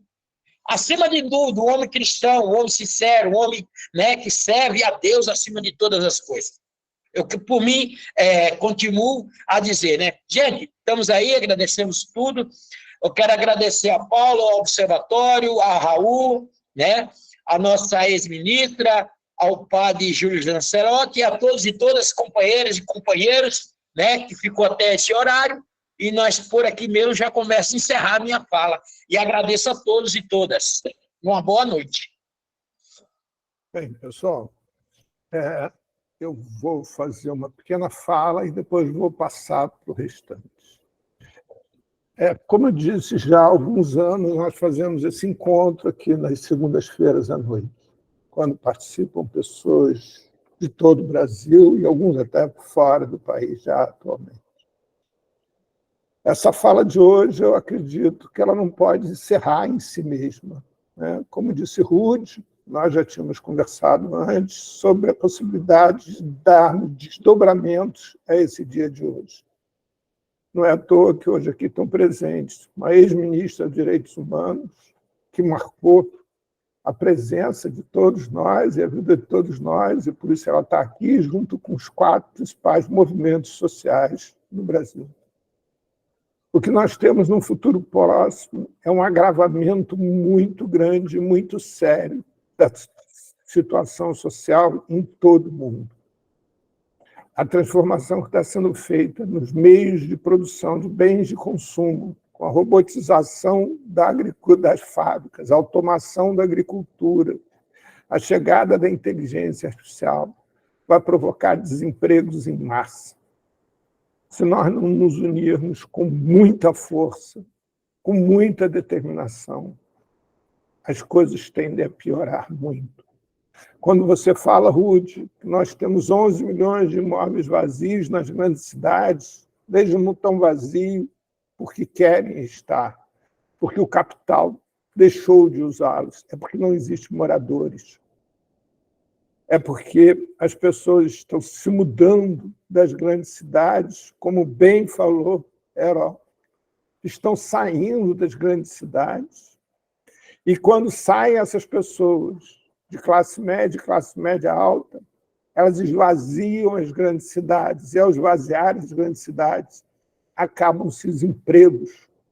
Aquele emprego do motorista de Uber, que já vai acabar, porque os carros já vão perder o piloto, né? Já vão não precisar mais de motorista, mas da empregada doméstica, do entregador e etc. E assim, quem ficar nas grandes cidades vai ficar condenado à miséria, maior ainda. Então, essa briga do MST não pode ser uma briga só do MST, porque a nossa saída é a reforma agrária. A nossa saída é podermos ir para um lugar onde a gente garanta a nossa casa, a nossa comida, a nossa dignidade. E, ao mesmo tempo, nos sintamos dignos de estarmos produzindo comida para matar a fome de todos os outros. É necessário que nós demos um passo atrás para podermos acolher aqueles que hoje estão excluídos sociais, são os excluídos sociais, e principalmente aqueles que estão chegando. Uma série de dogmas que eram utilizados para caracterizar, por exemplo, a população de rua como a falta de cultura, estão caindo, estão deixando de existir. A curva hoje de população de chegada na rua de pessoas com nível superior, ela é mais ascendente do que a de analfabetos. O número de pessoas com nível superior, médicos, engenheiros, advogados, professores, etc., nas ruas, cresce assustadoramente. Para vocês terem uma ideia do que a gente está falando, hoje o Brasil tem menos população de rua do que a União Europeia e do que os Estados Unidos. Vocês poderiam pensar assim, bem, então nós estamos bem. Não, porque eles já estão sofrendo as transformações dos meios de produção. Nós ainda sequer estamos passando por isso. Nós ainda estamos, em grande parte, como decorrência desse momento atual do governo fascínora que nós tivemos até pouco tempo atrás. Mas nenhum governo vai conseguir dar conta dos excluídos sociais se nós não nos empenharmos muito, se nós não nos unirmos muito. Nós temos hoje no Brasil 7 milhões de pessoas entre 20 e 30 anos que são chamados de NEMs por estudiosos. Sabe por quê? Porque nem trabalham e nem estudam. O que serão dessas pessoas daqui a 20, 30 anos? O Brasil envelhece numa velocidade enorme. Nunca envelheceu tão rápido. A partir de 2030, a faixa etária que vai ter maior percentual de população vai ser de idosos. Ninguém fala disso. Ninguém pensa nisso. Então, cuidar hoje de políticas públicas que promovam a inclusão social não é cuidar desses 282 mil que estão nas ruas, que estão sem reconhecimento social. Não, é cuidar dos muitos que virão, dos milhões que estão chegando, em todo o mundo.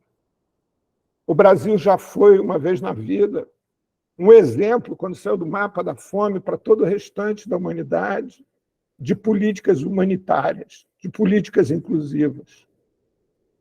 Agora,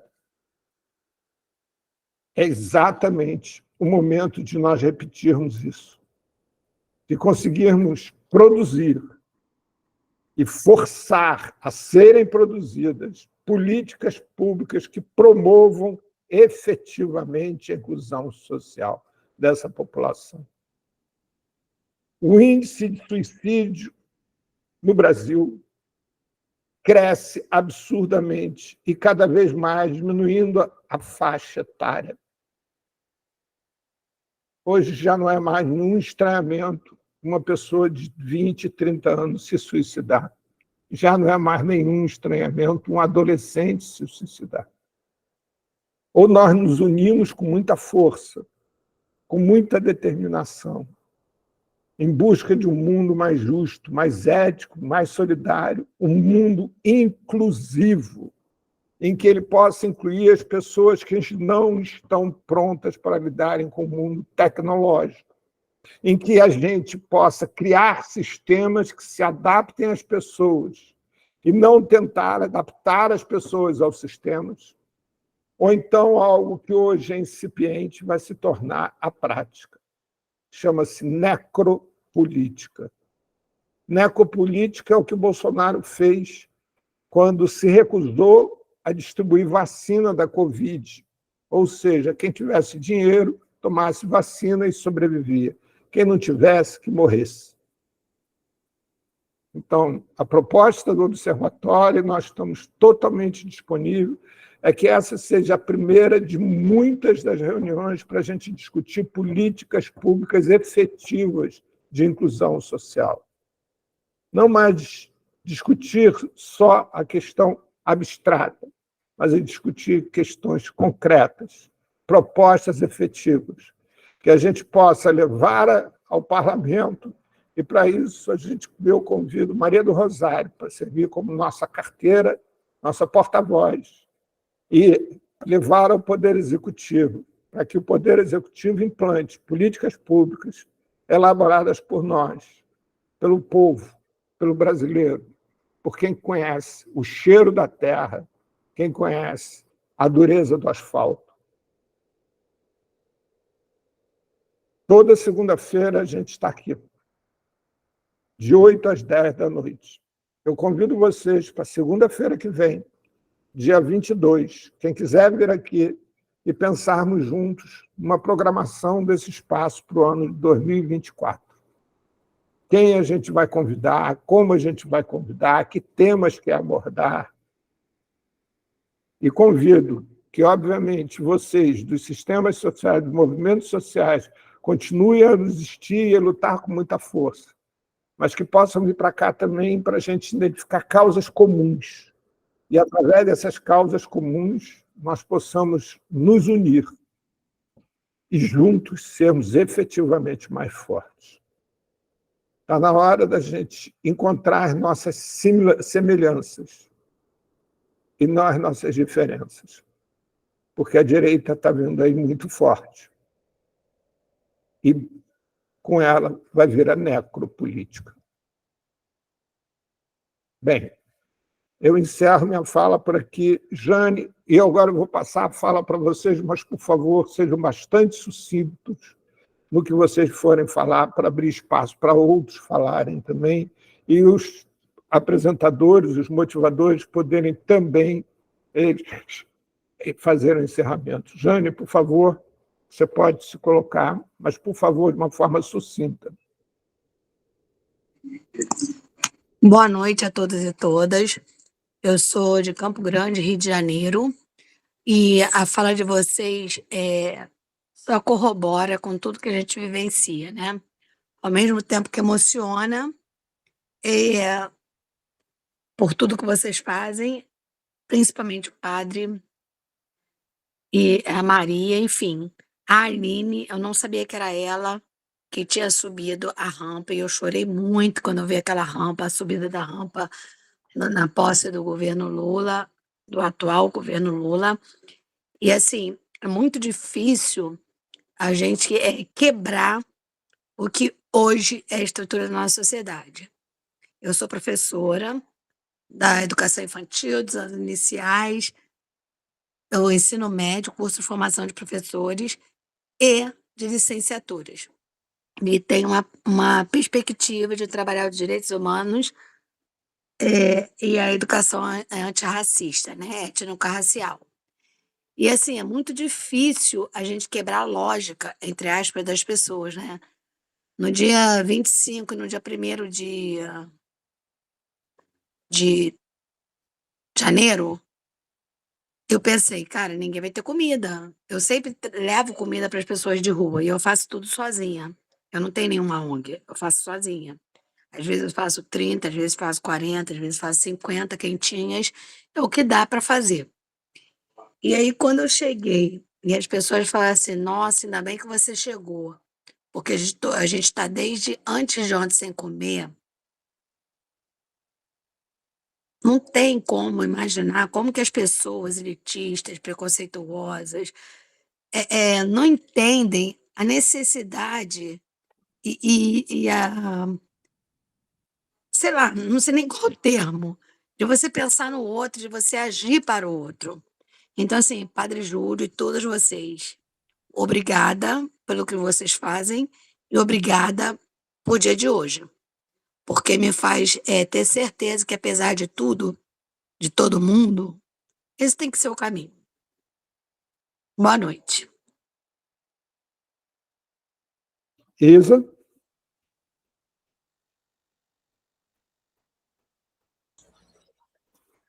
Boa noite, em primeiro lugar. Eu gostaria só de agradecer primeiro a Paulo por essa oportunidade de a gente estar aqui junto discutindo questões importantíssimas e vitais para a nossa sociedade.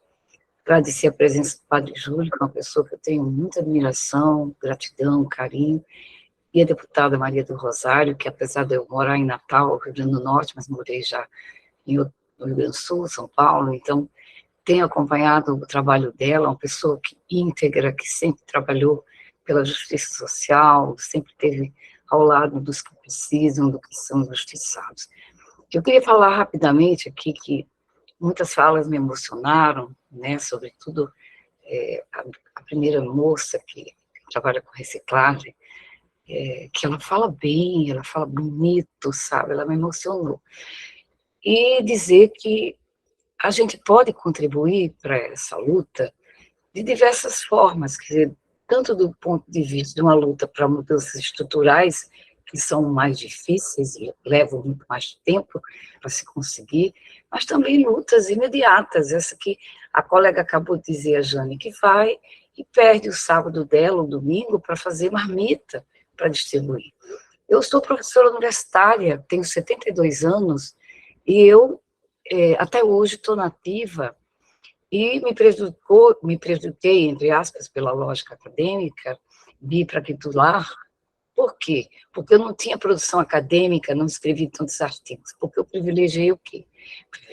Privilegiei extensão, e uma pesquisa participante, onde eu tinha oportunidade de levar os alunos de medicina, sobretudo, que são os mais elitistas, para conhecer a problemática da população de rua, para conhecer a problemática das pessoas encarceradas, para conhecer a problemática das mulheres prostituídas, para conhecer a problemática de várias populações excluídas dentro dessa nossa sociedade, né, e que se aprofundam mais essas diferenças, né, e esse gap imenso, né, de acesso a serviços, de acesso a tudo que é direito, né? Então, eu queria dizer que é possível que a gente possa, juntos, né, em momentos diferentes, de formas diferentes, fazer o nosso trabalho, né, contribuir para que a gente possa, enquanto está vivo, dizer e deitar na cama e ter a consciência tranquila de que está fazendo alguma coisa, né, que não veio ao mundo por nada, né? Então, eu acho que essa questão da necropolítica é uma realidade severíssima, né, porque a gente que está ali com os estudantes, pelo menos 1 ou 2 vezes por semana, né, nas ruas, a gente vê aumentar o número pessoas em situação de rua, apesar do trabalho do movimento de população rua, que é muito bom, né, que foi muito importante para organizar essa população, mas a sociedade está empurrando cada vez mais, como disse o Paulo, pessoas para essa situação, por uma questão da organização no processo de trabalho, mas também pela questão da falta de políticas públicas redistributivas. Então, aí a questão realmente da reforma agrária, ela é chave para isso. E também a questão que o Boulos tanto defende, que é a questão também de você pensar na moradia, numa distribuição mais adequada da moradia nos espaços urbanos, que também é um problema seríssimo, né? Então, hoje em dia, uma pessoa que mora numa capital, ela trabalha, ela tem emprego, mas ela não tem um salário que é possível pagar um aluguel. Então, ela, às vezes, vai para a rua, não é porque ela não tem emprego, às vezes ela tem emprego, mas é um emprego que não permite ela pagar um aluguel.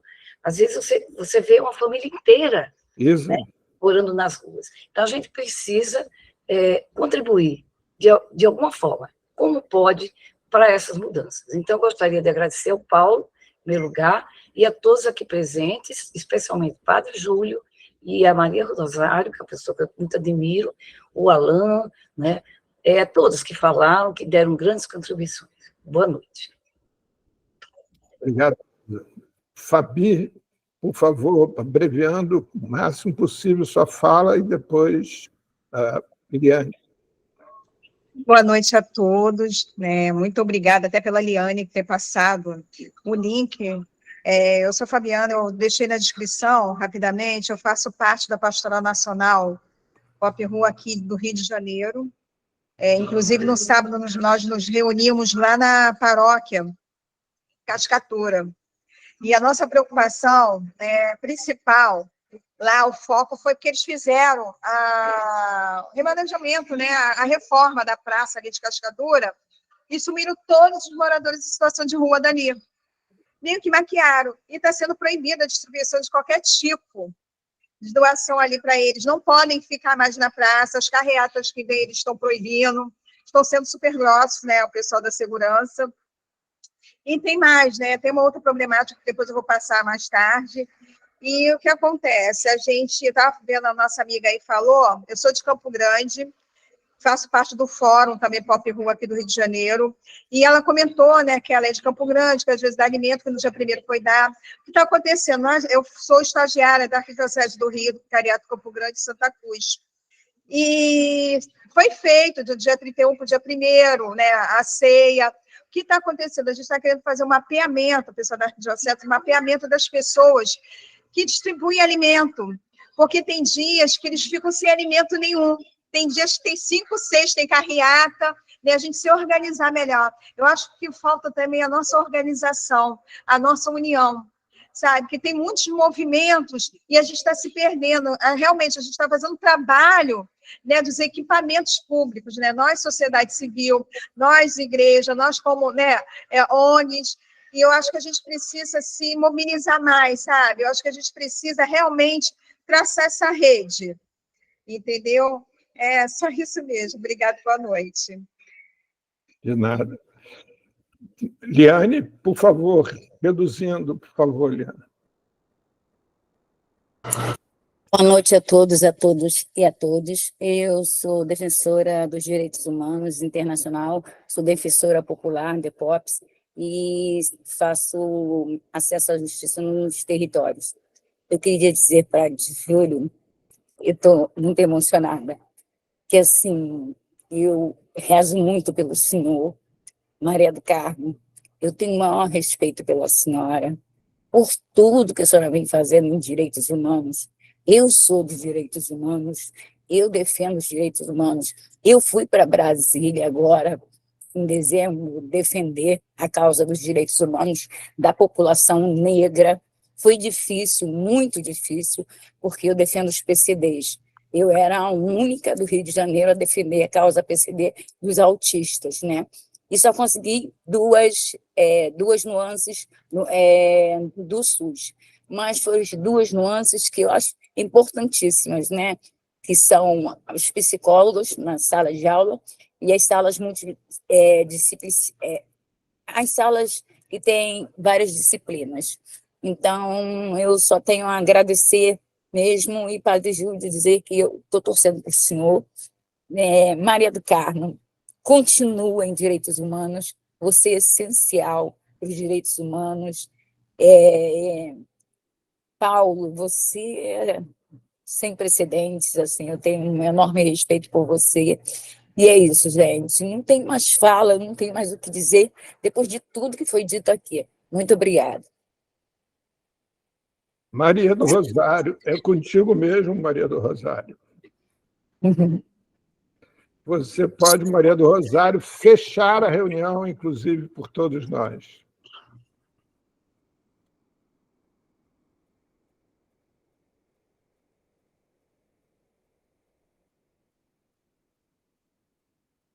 Maria? Então, Aline? Padre Júlio?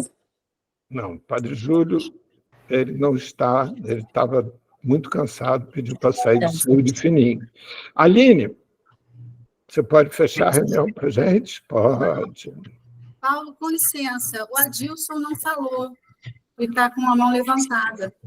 Ah, Adilson. Então, Adilson, resumindo, para depois a Aline nos dar o prazer do fechamento. Olá, boa noite para todas, todos e todos. Eu sou Adilson, estou falando aqui de São Paulo, capital, Zona Leste. Eu participo do movimento antimanicomial, aqui em São Paulo também do movimento Direitos Humanos, do MONULA Oficial, Movimento Nacional de Pessoas Usuárias da Saúde Mental.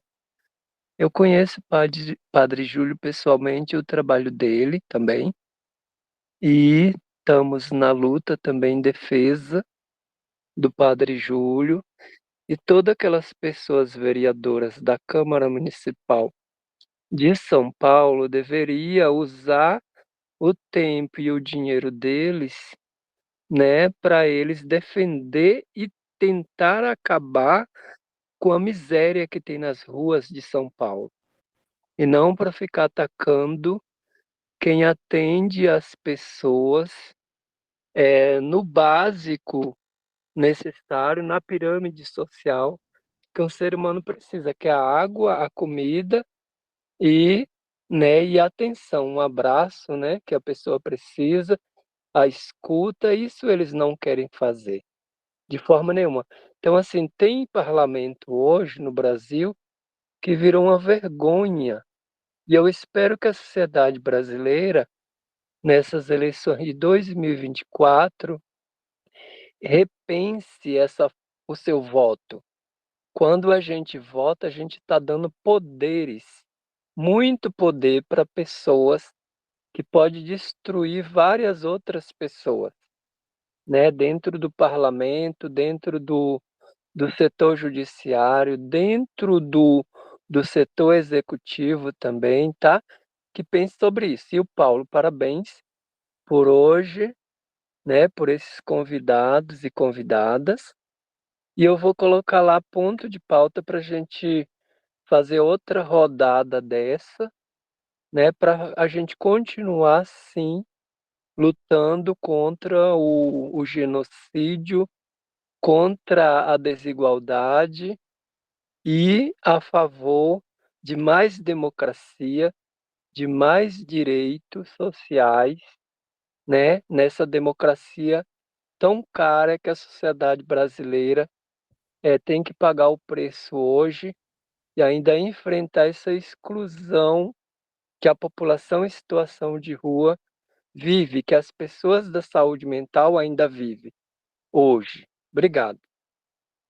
Obrigado a você, Adilson. Heró? Heró, você está por aí? Tô sim, eu estava digitando uma poesia Então, você pode fazer o encerramento. para encerrar aqui, né, hoje. Bom, mais uma vez, acho que, em nome de todos e todas, agradecer, né, em nome do Movimento dos Trabalhadores Rurais Sem Terra, por nós podermos estar aqui hoje, trazer, né, esse espaço e construir esse espaço, né, de afeto, de acolhimento, né, de muita solidariedade, dizer que da luta do povo a gente não se cansa, né? Muito pelo contrário, eu acho que cada vez mais nós estamos nos afinando e nos construindo, né? Enquanto uma força muito maior para construir, de fato, uma sociedade mais justa, né? A gente está falando tanto do campo, mas também da cidade, né? E pensar sempre qual é a cidade que nós também queremos, né?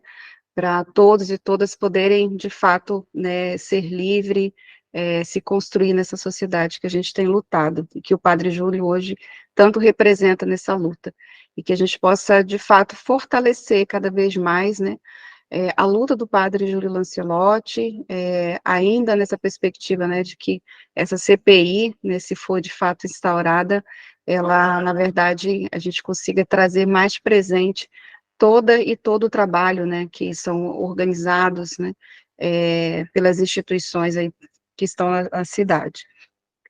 Bom, eu tinha colocado no chat aí, né, um poema também do Carlos Prosato, Poema Sem Terra, né, porque a gente está falando, né, de ocupação, então é importante quando a gente discute a reforma agrária popular, né, ocupação não rima com latifúndio, cooperativas não rimam com a exploração. Reforma agrária não rima com herança escravocrata. Camponês não rima com usineiro. Liberdade não rima com opressão. Sem terras só rimam sem cercas. E que seja, né, esse momento de construção contra as cercas que tentam nos oprimir, contra as cercas do latifúndio, contra as cercas que tentam destruir o nosso esperançar da construção dessa sociedade que a gente tem dia após dia, de forma incansável, buscando construir. Então, agradeço, né, mais uma vez, agradeço, nós chegamos aqui hoje a mais de 80 pessoas conectadas, mas também colocar que existem, pelo menos aqui, né, uma sala de aula conectada, então a gente chegou a mais, né, de 100 pessoas que hoje, numa segunda-feira, esse momento, né, estão aqui buscando construir essa outra sociedade, conectados, juntos, né, entendendo que a nossa luta é a luta do Padre Júlio Lancelotti, é uma luta de todos e todas nós, né? Então, acho que isso é importante a gente frisar. Paulo, muito obrigada, e que outros encontros, né, possamos estar presentes também e ajudar nessa construção. Boa noite. Pessoal, eu, de coração, queria agradecer muito a vocês, mas muito mesmo. Vocês podem ter certeza que, para mim, foi um dia marcante e muito importante. Alguém, Cúdio, você quer fechar ainda? Quer falar mais alguma coisa? Não, já fui contemplado aí pelas falas e pode encerrar. Alan? Alan, você quer falar mais alguma coisa, Alan? Também não? Então, pessoal, para todos, até segunda-feira que vem, 8 horas da Eu já manhã. estou contemplado com a fala de todos e todas. Pode fechar, meu querido. Então, até segunda-feira que vem. Gratidão, Até, gratidão, Paulo. Boa noite. Boa noite. boa noite. Maria, Obrigado a todos e todas. Dorme com Deus. todos. Obrigado, Fabi. Obrigado, Fabi. Boa noite. Amanhã está Boa noite.